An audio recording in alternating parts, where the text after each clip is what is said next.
का अवसर कहता हूँ, क्योंकि हमारे इतिहास में ये प्रथम अवसर है जबकि राष्ट्र के चुने चुने प्रतिनिधि एक स्थान पर एकत्र हुए हैं। उन्होंने देश के लिए संविधान बनाया है। इसका महत्व और भी दूना हो जाता है क्योंकि इस संविधान के निर्माता हमारे वो महान और योग्य नेता हैं जिन्होंने हमारे देश को स्वतंत्र किया। फिर भी हमारे इतिहास में प्रथम बार जन साधारण को मानव मूलाधिकार दिए हैं। इस प्रकार के संविधान बनाने के साहसिक प्रयत्न में पूर्ण रूप में एकमत होना असंभव है। कदाचित एकमत होने की संभावना केवल मूर्ख समाज में ही की जा सकती है। अतः यदि मतभेद हैं तो ये हमारी बुद्धिमत्ता का चिन्ह है। इस बात का चिन्ह है कि हमारा राष्ट्र विचारशील है, मननशील है। हम सबके लिए प्रत्येक विषय में तथा समस्त प्रश्नों पर एकमत हो जाना असंभव है। आश्चर्य इस बात पर नहीं कि हम इससे अच्छा संविधान न बना सके।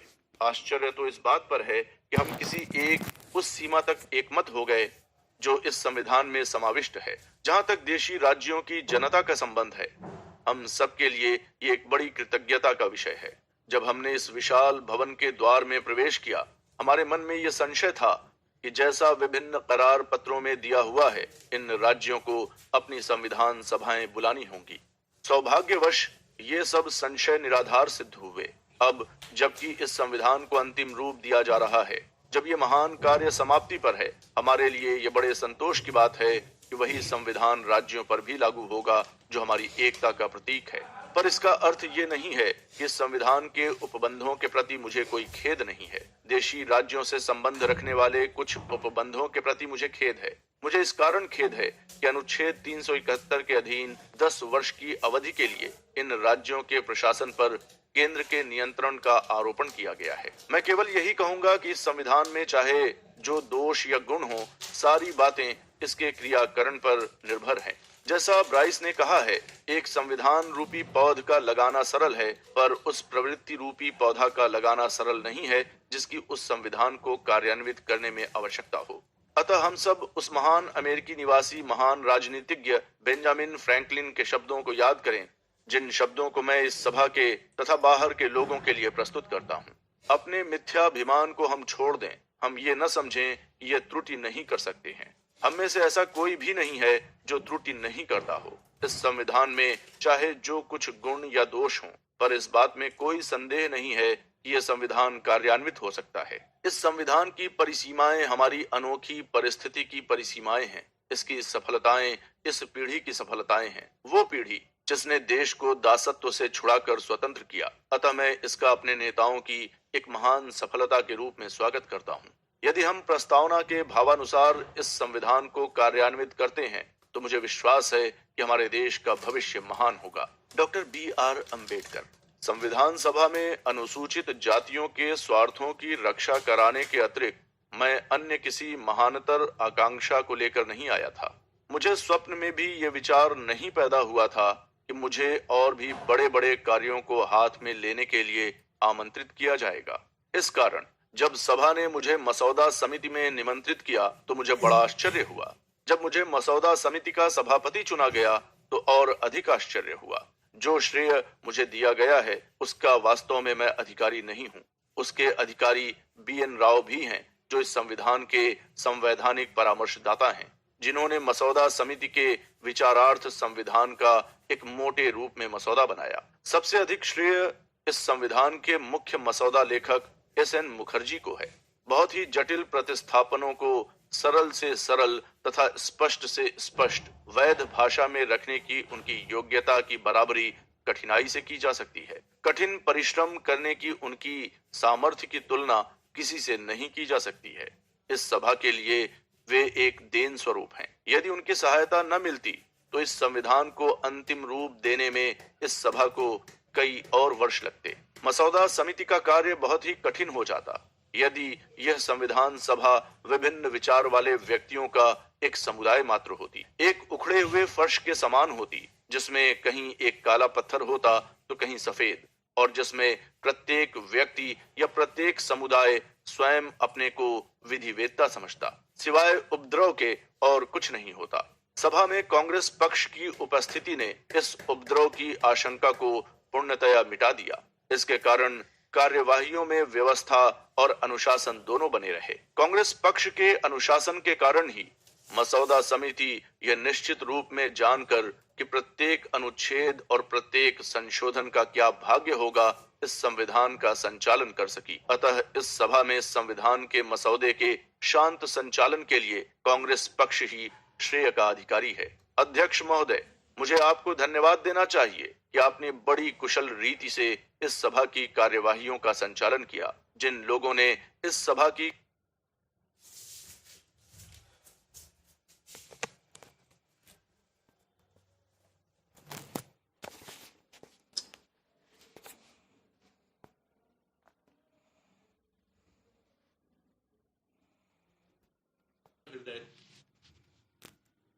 व्यवहार को नहीं भूल सकते हैं जो आपने इस सभा के सदस्यों के साथ प्रदर्शित की। ऐसे अवसर आए जबकि केवल पारिभाषिक आधार पर मसौदा समिति के संशोधनों को रोकने का प्रयास किया गया। मेरे लिए वे बड़े चिंतापूर्ण आपका विधिवाद को संविधान निर्माण कार्य पर विजय नहीं होने दी। इस संविधान में जो सिद्धांत निहित हैं वे वर्तमान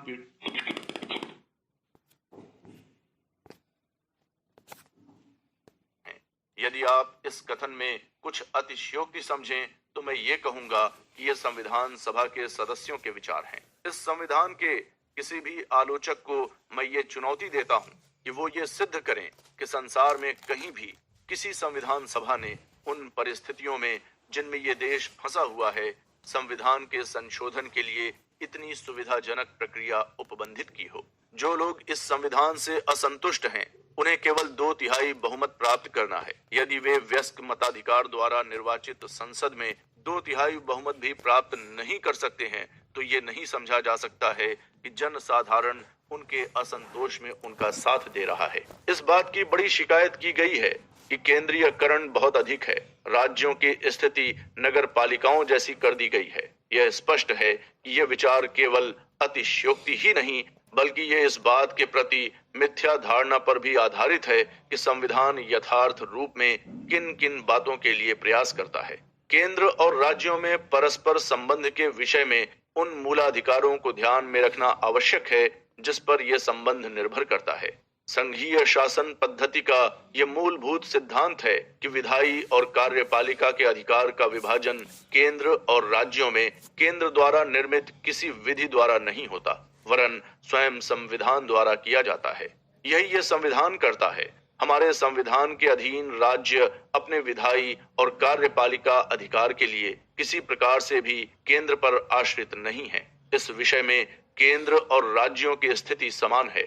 दूसरा अभियोग ये है कि केंद्र को राज्यों पर अतिक्रमण करने का अधिकार दिया गया है। इस अभियोग को स्वीकार कर लेना चाहिए, पर इन अतिक्रमणकारी शक्तियों के होने के कारण इस संविधान की निंदा करने से पूर्व कुछ बातों पर ध्यान देना चाहिए। पहली बात यह है कि ये अतिक्रमणकारी शक्तियां इस संविधान का शांतिकालीन रूप नहीं है। उनका प्रयोग और प्रवर्तन स्पष्ट रूप से केवल आपात के लिए ही सीमित है। दूसरी बात यह है कि क्या हम आपात हो जाने पर केंद्र को अतिक्रमणकारी शक्ति देने का वर्जन कर सकते थे?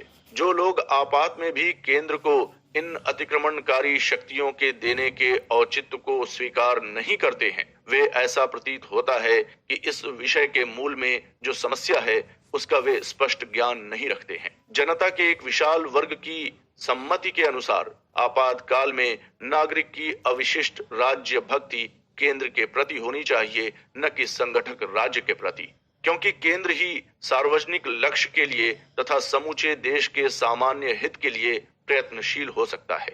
आपातकाल में प्रयोग करने के लिए केंद्र को कुछ अतिक्रमणकारी शक्तियां देने के पक्ष में यह प्रमाण है, और फिर इन आपात शक्तियों द्वारा संघटक राज्यों पर क्या आधार डाले जाते हैं। इससे अधिक और कुछ नहीं कि आपात में अपने स्थानीय हितों के साथ साथ समूचे राष्ट्र की सम्मति और हितों का भी विचार किया जाए। राजनैतिक लोकतंत्र से ही हमें संतुष्ट नहीं हो जाना चाहिए। अपने राजनैतिक लोकतंत्र को हमें सामाजिक लोकतंत्र का रूप भी देना चाहिए।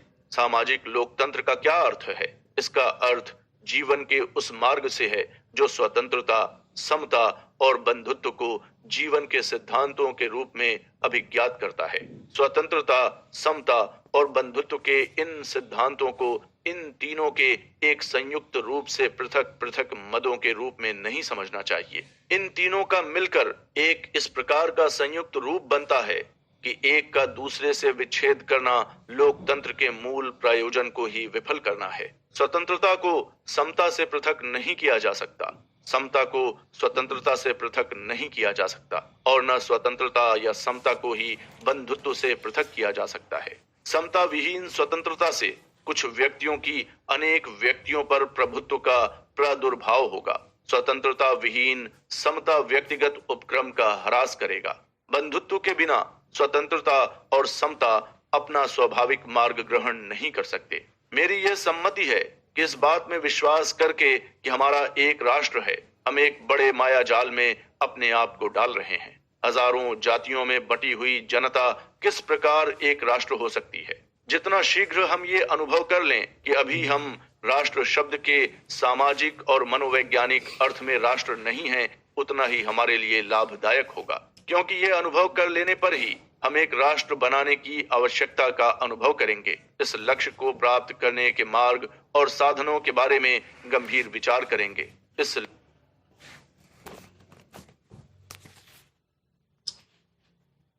बहुत जो अमेरिका में जितनी कठिन थी उससे कहीं अधिक कठिन है। संयुक्त राज्य अमेरिका में जाति समस्या नहीं थी, भारत में जातियां हैं।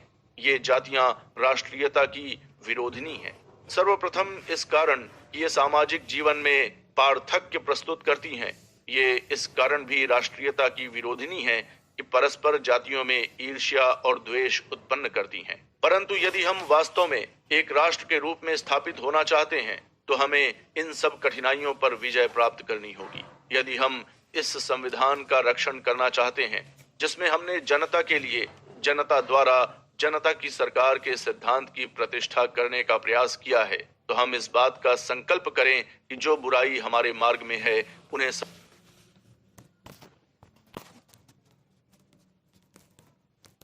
दुर्बलता न दिखाएं। विशेष टिप्पणी। संविधान सभा में 17 नवंबर से 25 नवंबर 1949 तक जो बहस हुई उसका डॉक्टर अंबेडकर ने उत्तर दिया। इस तरह वो बहस पूरी हुई। डॉक्टर अंबेडकर का भाषण मुख्यतः 3 हिस्से में था। पहला हिस्सा है जिसमें वे विस्तार से उस आलोचना का समाधान कारक उत्तर दे रहे हैं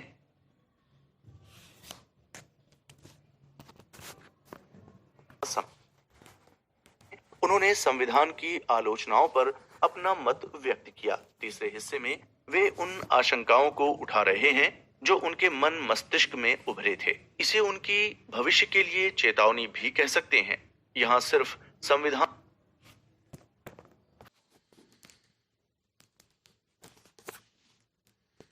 संविधान संबंधी हिस्सा ही दिया गया है। भारतीय संविधान में डॉक्टर अंबेडकर का एक मौलिक योगदान है जिसकी उपेक्षा की गई है। पंडित जवाहरलाल नेहरू ने जो उद्देशिका प्रस्तावित की थी उसमें बंधुता का समावेश डॉक्टर अंबेडकर ने किया।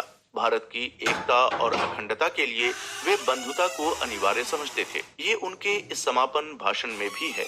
उन्होंने जो मसौदा डॉक्टर राजेंद्र प्रसाद को 21 फरवरी 1948 को सौंपा उसके पत्र में बंधुता शब्द जोड़ने का स्पष्ट उल्लेख है। हम एक ऐसा संविधान बनाने में सफल हुए हैं जिसके अंतर्गत सारा देश और सारी जनसंख्या आ जाती है। आकार के अतिरिक्त और भी कठिनाइयां थीं जो इस समस्या ही के अंतर्गत थीं। हमारे यहाँ देश में कई संप्रदाय रहते हैं। हमारे यहाँ देश के भिन्न भिन्न भागों में कई भाषाएं प्रचलित हैं। हमारे यहाँ और भी अन्य प्रकार की भिन्नताएं हैं जो भिन्न भिन्न भागों में मनुष्यों को परस्पर विभाजित करती हैं। हमें केवल उन क्षेत्रों के लिए ही उपबंध नहीं बनाने पड़े जो शैक्षणिक तथा आर्थिक रूप में उन्नत हैं। हमें जनजातियों जैसे पिछड़े लोगों के लिए तथा जनजाति क्षेत्रों के समान पिछड़े क्षेत्रों के लिए भी उपबंध बनाने पड़े। सांप्रदायिक समस्या एक बहुत ही जटिल समस्या थी जो इस देश में एक अरसे से प्रचलित थी। दूसरा गोलमेज सम्मेलन जिसमें महात्मा गांधी गए थे, इसी कारण असफल हुआ कि सांप्रदायिक समस्या हल न हो सकी। इसके बाद का देश का इतिहास इतना आधुनिक है कि उसके कहने की यहाँ आवश्यकता नहीं है, पर हम ये जानते हैं कि परिणाम स्वरूप देश का विभाजन करना पड़ा और पूर्वोत्तर तथा पश्चिमोत्तर में हमारे देश में से दो भाग निकल गए। हमारे यहाँ लगभग 600 रियासतें थीं, जो भारत के राज्य क्षेत्र के तिहाई भाग से अधिक भाग को घेरे हुए थीं, जिनमें देश की 1/4 जनसंख्या थी। छोटे छोटे ठिकानों से लेकर मैसूर, हैदराबाद, कश्मीर इत्यादि बड़ी बड़ी रियासतों तक वे भिन्न भिन्न आकार प्रकार की थीं। जब अंग्रेजों ने इस देश को छोड़ने का निश्चय किया तो उन्होंने हमको शक्ति दी, पर इसके साथ साथ उन्होंने ये भी घोषणा की कि राज्यों से जो संधियां या संबंध उनके थे वो सब भंग हो गए। ये प्रभुत्व भी मिट गया जिसका वे इतने काल तक प्रयोग करते रहे, जिससे वे शासकों को व्यवस्था अनुसार चला सकते थे। भारत सरकार को इन राज्यों में जिन समस्याओं का सामना करना पड़ा वे भिन्न भिन्न प्रकार की शासन व्यवस्थाओं से उपजी थीं, उन्हें सुलझाना पड़ा। आरंभ में ही रियासतों के प्रतिनिधियों को सभा में लाने के लिए संविधान सभा को उनसे बातचीत करनी पड़ी, जिससे कि उनसे परामर्श कर संविधान बनाया जा सके। प्रथम प्रयास में ही सफलता मिली। कुछ रियासतें शुरू में ही इस सभा में आ गईं, पर कुछ रियासतें संकोच करती रहीं। ये आवश्यक नहीं है कि उन घटनाओं के गुप्त भेदों को खोला जाए जो उन दिनों पर्दे की आड़ में हो रही थीं। केवल ये कहना पर्याप्त होगा कि अगस्त 1947 तक, जबकि स्वाधीनता अधिनियम प्रवृत्त हुआ, लगभग सब रियासतें भारत में प्रवेश कर गईं। इसके दो उल्लेखनीय अपवाद रहे, उत्तर में कश्मीर और दक्षिण में हैदराबाद। कश्मीर ने तुरंत ही अन्य राज्यों के उदाहरण का अनुसरण किया और प्रविष्ट हो गया। हैदराबाद सहित सब रियासतों से आगे कार्रवाई न करने, स्टैंड स्टिल के करार हुए और हैदराबाद की स्थिति पूर्ववत बनी रही। जैसे जैसे समय व्यतीत होता गया, ये स्पष्ट होता गया कि छोटे छोटे राज्यों के लिए अपनी पृथक स्वाधीन सत्ता रखना किसी प्रकार संभव नहीं था। अतः भारत में सम्मिलित होने का कार्य आरंभ हुआ। कुछ समय में केवल छोटी छोटी रियासतें ही भारत के किसी न किसी प्रांत से मिलकर एक नहीं हो गईं, वरन कुछ बड़ी बड़ी रियासतें भी मिल गईं। बहुत सी रियासतों ने अपने संघ बना लिए। ये संघ भारतीय संघ के भाग बन गए हैं। ये कहना चाहिए कि रियासतों की जनता और शासकों को श्रेय प्राप्त है। सरदार पटेल के बुद्धिमत्तापूर्ण तथा दूरदर्शी पथ प्रदर्शन के अधीन राज्य मंत्रालय के लिए भी ये कम श्रेय की बात नहीं है कि अब जबकि हम ये संविधान पारित कर रहे हैं, रियासतों की स्थिति न्यूनाधिक रूप में वही है जो कि प्रांतों की है। देशी रियासतों और प्रांतों के सहित सबका हम इस संविधान में राज्यों के रूप में वर्णन कर सके हैं। जो घोषणा सरदार पटेल ने अभी की है उससे स्थिति बहुत स्पष्ट हो गई है। अब इस नए संविधान में रियासतों और प्रांतों में वो अंतर नहीं है जो पहले था। जिस रीति को संविधान सभा ने अपनाया वो ये थी कि सर्वप्रथम विचारणीय बातें निर्धारित की गईं जो कि लक्ष्य मूलक संकल्प के रूप में थीं, जिसको एक ओजस्वी भाषण देकर पंडित जवाहरलाल नेहरू ने पेश किया था, जो अब हमारे संविधान की प्रस्तावना है। इसके बाद संवैधानिक समस्याओं के भिन्न भिन्न पहलुओं पर विचार करने के लिए कई समितियां नियुक्त की गईं। डॉक्टर अंबेडकर ने इन समितियों के नामों का वर्णन किया था। इनमें से कई समितियों के सभापति या तो पंडित जवाहरलाल नेहरू होते थे या सरदार पटेल। अतः इस प्रकार हमारे संविधान की मूलभूत बातों का श्रेय इन्हीं को है।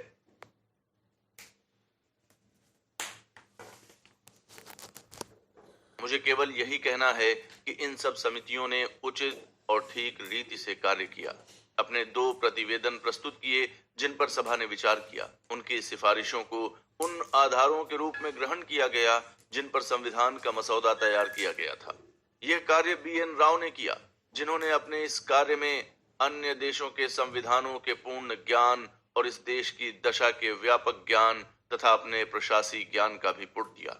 इसके बाद सभा ने मसौदा समिति नियुक्त की, जिसने BN राव द्वारा निर्मित मूल मसौदे पर विचार किया, संविधान का मसौदा बनाया, जिस पर द्वितीय पठन की स्थिति में इस सभा ने विस्तार पूर्वक विचार किया।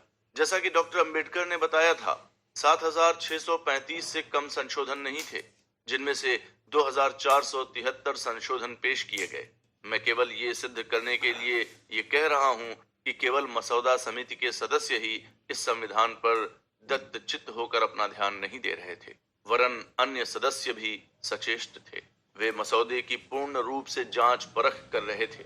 ये कोई आश्चर्य की बात नहीं है कि मसौदे के केवल प्रत्येक अनुच्छेद पर ही नहीं, वरन लगभग प्रत्येक वाक्य पर और कभी कभी तो प्रत्येक अनुच्छेद के प्रत्येक शब्द पर हमें विचार करना पड़ा। माननीय सदस्यों को ये जानकर खुशी होगी कि इस कार्यवाही में जनता बड़ी दिलचस्पी ले रही थी। मुझे ये विदित हुआ है कि जितने समय तक संविधान विचाराधीन रहा, उस समय में 53,000 दर्शकों को दर्शक गैलरी में जाने दिया गया। परिणाम ये हुआ कि संविधान के मसौदे का आकार बढ़ गया। अब इसमें BN राव के मूल मसौदे के 243 अनुच्छेद और 13 अनुसूचियों के स्थान पर 395 अनुच्छेद और 8 अनुसूचियां हो गई हैं। मैं उस शिकायत को कोई महत्व नहीं देता हूं जो कभी कभी इस रूप में की जाती थी कि यह संविधान बहुत विशाल हो गया है। यदि उपबंधों पर भली प्रकार से विचार कर लिया गया है तो इस वृहदाकार से हमारे चित्त की स्थिर वृत्ति में कोई विघ्न नहीं पड़ना चाहिए। एंडरसन ने अपनी चर्चित पुस्तक में लिखा है कि भारतीय संविधान सभा ने जो संविधान बनाया वो ज्यादातर वेस्टमिंस्टर प्रावधानों वाला ही है। 395 अनुच्छेदों में 250 शब्दशः वही है जिसे बाल्डविन कैबिनेट ने 1935 में भारत अधिनियम के रूप में पारित कराया था। हमारे लिए ये कोई बंधन नहीं है कि हम एक ऐसा संविधान रखें जो संसार के संविधानों की ज्ञान श्रेणियों के पूर्णतया अनुरूप हो। हमें अपने देश के इतिहास के कुछ तथ्यों को लेना पड़ेगा और इतिहास के तथ्यों जैसी इन वास्तविकताओं का इस संविधान पर कोई कम प्रभाव नहीं पड़ा है। हम एक गणराज्य बना रहे हैं। भारत में प्राचीन काल में गणराज्य थे, पर यह व्यवस्था 2000 वर्ष पूर्व थी। इससे भी अधिक समय पूर्व थी। वे गणराज्य बहुत छोटे छोटे थे। जिन गणराज्य की हम अब स्थापना कर रहे हैं, उस गणराज्य जैसा गणराज्य हमारे यहाँ कभी नहीं था। यद्यपि उन दिनों में भी और मुगल काल में भी ऐसे साम्राज्य थे जो देश के विशाल भागों पर छाए हुए थे। इस गणराज्य का राष्ट्रपति एक निर्वाचित राष्ट्रपति होगा। हमारे यहाँ ऐसे बड़े राज्य का निर्वाचित मुखिया कभी नहीं हुआ जिसके अंतर्गत भारत का इतना बड़ा क्षेत्र आ जाता है। ये प्रथम बार ही हुआ है कि देश के तुच्छ से तुच्छ और निम्न से निम्न नागरिक को भी ये अधिकार मिल गया है कि वो इस महान राज्य के राष्ट्रपति या मुखिया के योग्य हो और बने, जो आज संसार के विशालतम राज्यों में गिना जाता है।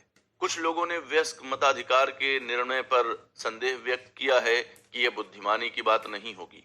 यद्यपि मैं इसे एक ऐसे प्रयोग के रूप में देख रहा हूं जिसके परिणाम के संबंध में आज कोई भी व्यक्ति भविष्यवाणी नहीं कर सकता है,